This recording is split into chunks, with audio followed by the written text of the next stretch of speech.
Assalamualaikum dan selamat pagi. Pada hari ini saya akan membentangkan tentang kata aveba dan kata bantu. Kita mulakan dengan kata aveba. Kata aveba ialah perkataan yang menerangkan kata kerja, kata adjektif, kata nama dan frasa sendi nama dari segi cara, masa dan tempat. Contoh A. Guru kerap membincangkan prestasi pelajar. Perkataan kerap menerangkan kata kerja membincangkan. B. Pemandangan di pantai itu cantik betul. Perkataan betul menerangkan kata adjektif cantik. C. Pengurus itu datang pada hari Sabtu sebelah petang. Perkataan sebelah petang menerangkan frasa sendi nama pada hari Sabtu. Kata aveba juga boleh hadir di hadapan atau di belakang frasa yang hendak diberi keterangan. Contohnya, dalam ayat A, kata aveba kerap hadir di hadapan kata kerja membincangkan. Manakala, dalam ayat B dan C, kata aveba betul dan sebelah petang hadir di belakang kata adjektif cantik dan frasa sendi nama pada hari Sabtu. Kata aveba tidak dianggap sebagai golongan kata utama kerana kata aveba tidak boleh menjadi unsur inti kepada konstituen frasa predikat seperti kata nama, kata kerja dan kata adjektif. Kata aveba ini dapat dibahagikan kepada 4 bentuk, iaitu yang pertama, kata aveba jati, kedua, kata aveba yang asalnya kata adjektif, ketiga, kata aveba yang asalnya kata kerja, dan keempat, kata aveba bentuk gandaan. Kata aveba jati ialah perkataan yang berfungsi untuk menerangkan kata kerja atau frasa kerja, kata adjektif atau frasa adjektif, atau frasa sendi nama. Kata aveba jenis ini tidak termasuk dalam mana-mana golongan kata utama. Contoh kata, agaknya, barangkali, begini, begitu, tadi, nanti, sekarang, malam, kadangkala dan esok. Contoh ayat A. Pak Din masih di kebun agaknya. B. Mereka membersihkan bilik itu di petang tadi.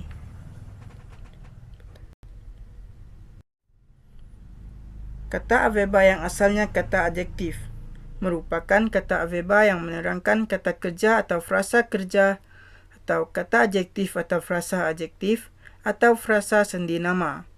Contoh kata, berbual mesra, bercakap kuat, bergerak pantas, berjalan lancar, berlari pantas, bertiup kencang, cekap berfikir dan mengalir deras. Contoh ayat A. Pasangan itu berbual mesra di kantin. B. Pelaksanaan program itu berjalan lancar. Yang ketiga, kata aveba yang asalnya kata kerja merupakan kata kerja yang menerangkan kata kerja, kata adjektif atau frasa sendi nama. Contoh kata, cantik berseri, datang berdua, duduk bersila, duduk bersimpuh, jatuh berderai, dan mati mengejut. Contoh ayat A. Hiasan di bilik pengantin itu cantik berseri. B. Rizal datang berdua dengan Zainal. Yang keempat, kata aveba bentuk gandaan. Perkataan yang mengalami proses penggandaan yang berfungsi menerangkan kata kerja, kata adjektif atau frasa sendi nama.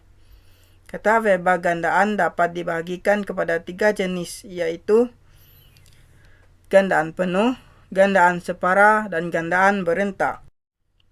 Kata aveba bentuk gandaan penuh ialah perkataan yang terhasil dengan cara menggandakan seluruh kata dasarnya. Contoh, awal-awal, betul-betul, lama-lama, pagi-pagi. Contoh ayat A. Pelumba itu awal-awal lagi mengaku kalah. B. Aksinya betul-betul menjadi pada hari itu. Kedua, kata aveba bentuk gandaan separa.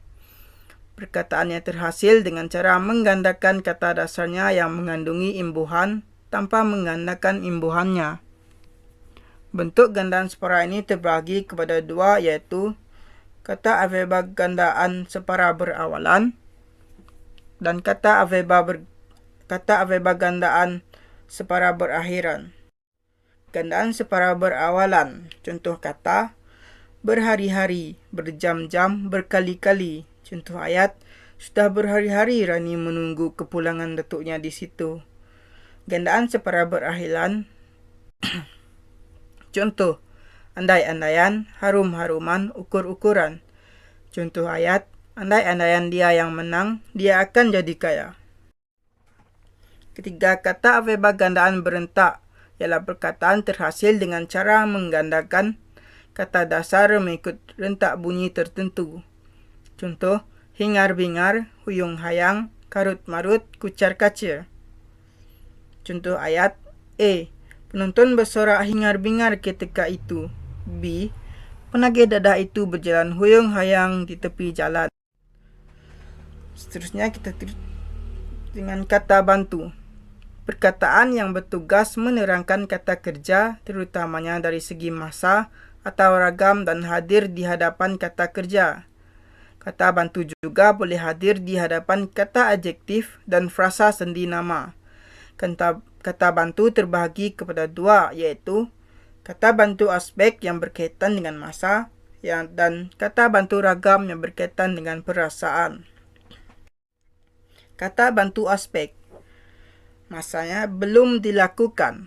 Contoh kata belum dan akan. Contoh ayat, A.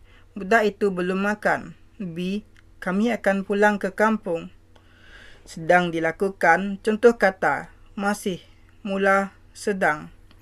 Contoh ayat, A. Nenek masih tinggal di rumah itu.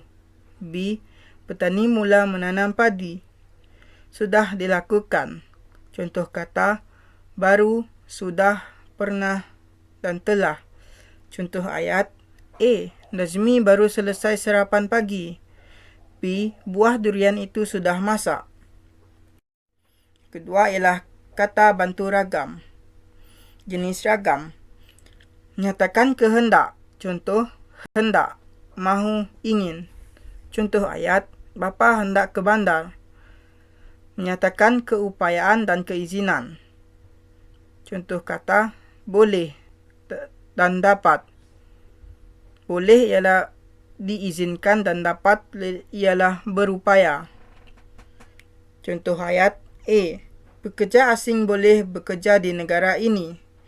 B. Budak itu dapat memanjat pokok jambu. Seterusnya menyatakan kemungkinan. Contoh kata, barangkali dan mungkin. Contoh ayat, barangkali ibu pulang lewat hari ini. B.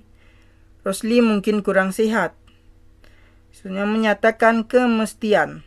Contoh kata harus, mesti, pasti, patut, perlu, wajib, dan tentu. Contoh ayat, A. Kita harus menukarkan strategi permainan. B.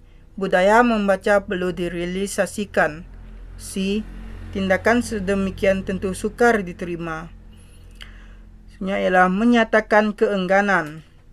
Contoh kata enggan. Latif enggan menerima tawaran itu.